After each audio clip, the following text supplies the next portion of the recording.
I'm triumphant, that's how I function. Show you real love, don't take it offended. Cause I never bow down and they'll never slow me. Hey everyone, this is Marco Amaya on the Patriot Torch.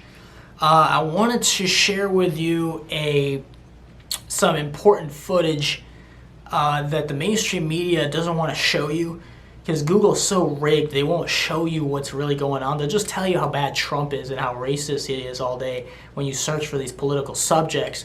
But Ilhan Omar hates this country. She thinks she's oppressed by this country, even though she came from Somalia, which is a total shithole. And people die there. If you're a foreigner, you go there, you're going to get killed in like a week. But she comes here to save her ass, and now she's here to tell us how bad this country is and how she's oppressed because of her color. Total bullcrap. When she has more freedom than she ever has, and she's been elected into Congress. There's a journalist that wanted to defend Omar and went to Somalia to try to show people how beautiful Somalia is, and then was killed 1 week after she was there. That literally just happened recently.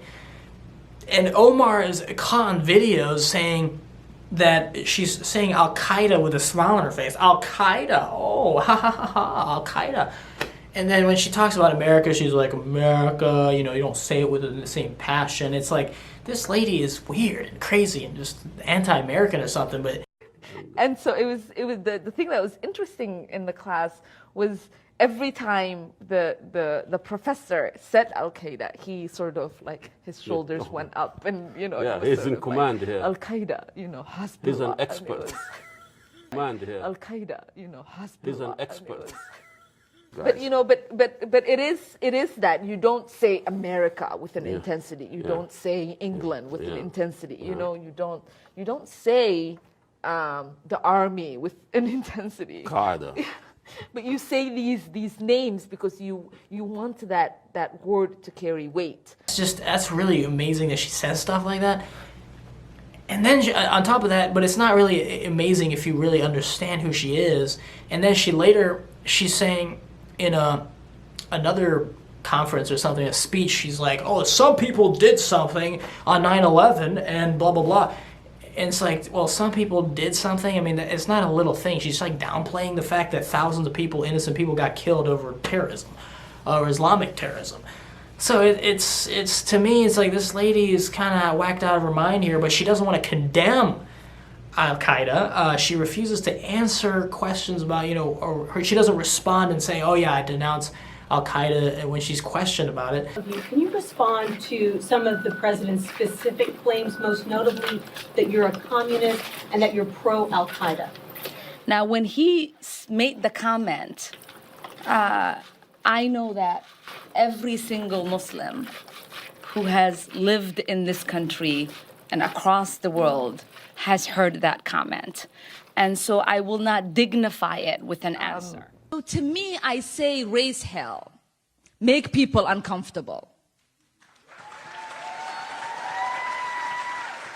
Because here's the truth. Here's the truth. Far too long, we have lived with the discomfort of being a second-class citizen. And frankly, I'm tired of it, and every single Muslim in this country should be tired of it.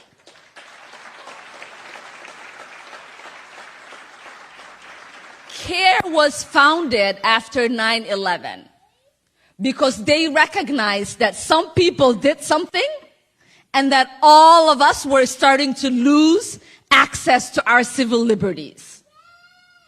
That some people did something,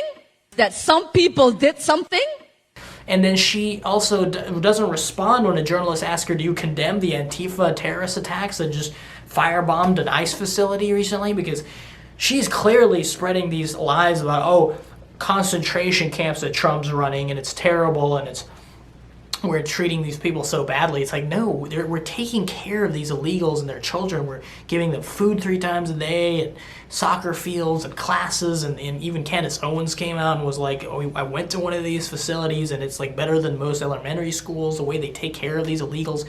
Will you condemn the Antifa attack in Washington over the weekend? It's easy to condemn terrorism. Will you condemn it? Is it clear? Antifa firebombed a facility in Tacoma over the weekend. It's an ICE facility. Will you condemn them for that? Will you condemn Antifa for the attack in Washington? We'll be making statements. It's easy to condemn a terrorist attack. We're wondering if you'll condemn the ICE attack again, the Antifa attack against an ICE facility in Tacoma, Washington over the weekend. No? Do you condemn Antifa for their violent actions against American law enforcement? Okay, so now you're getting in the way of me walking, so I'm asking you to please back up. Sir? Do you condemn Antifa? What I'm condemning is a lack of journalistic integrity, and you are not respecting my physical space right now. And I'm going to ask you to step away. Antifa didn't respect the integrity of that building. You can give me a card and we can respond. So you're not going to condemn them? This isn't a journalistic ethics thing. I'm asking questions that CNN won't. Will you condemn Antifa?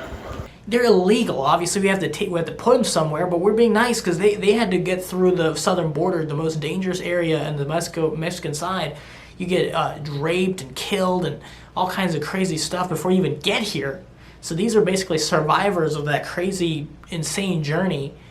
And then we're taking care of them and they're in a safe place now. And then the left is saying that this is Nazi Germany when these people had the freedom to come here and they can leave whenever they want to. It's just crazy. And then they're saying Trump is racist for that. And Tlaib is saying that, oh, it's racist to criticize Omar. If you go against Omar, you're racist. It's just insanity. No, this Jihad Squad in Congress, these 4 women, Pressley, Omar, Tlaib, and AOC, are just insane. They're just insane women, and we're going to criticize them, and that doesn't mean we're racist. They're just crazy as hell. They promote open borders. They hate everything about this country. They want to go against everything that we stand for. They're constantly spreading lies about how racism is oppressing them and how the illegals are being mistreated, and it's all meant to stir up this hatred towards Trump and hatred and division against white people, and it's just they're so full of garbage. They're dangerous to our society. And so I wanted to share this with people and show you what's going on, because the Google search engine is not going to show you this stuff. They're going to show you the leftists. When you type in these keywords of Ilhan Omar and stuff like this, they'll just show you a bunch of stuff about how great she is and how terrible Trump is and how much of a liar he is, because it's a leftist propaganda machine, and a lot of people are being manipulated by Google. So I wanted to share that with you for this video, so that you can get the other perspective and the reality of what's going on with these insane leftists that hate this country. And it doesn't make sense for the people to say how racist Trump is when these people are the ones smiling about Al-Qaeda, and Ilhan Omar is the one smiling about Al-Qaeda and not even caring about Antifa terrorists that are basically their supporters that believe what they say. They're the ones spreading the concentration camp lie, and then you have these Antifa people that are like, yeah, we're gonna fight back against the Nazis in these concentration camps because AOC said so. And it's like, that's their supporters, so I guess that's why they can't condemn these attacks and these violent attacks, because that's their voting base. A bunch of terrorist lunatics, shrieking leftists. That's their voting base. So of course they're not gonna condemn that. And so that's my message today, and I'll see you in the next one.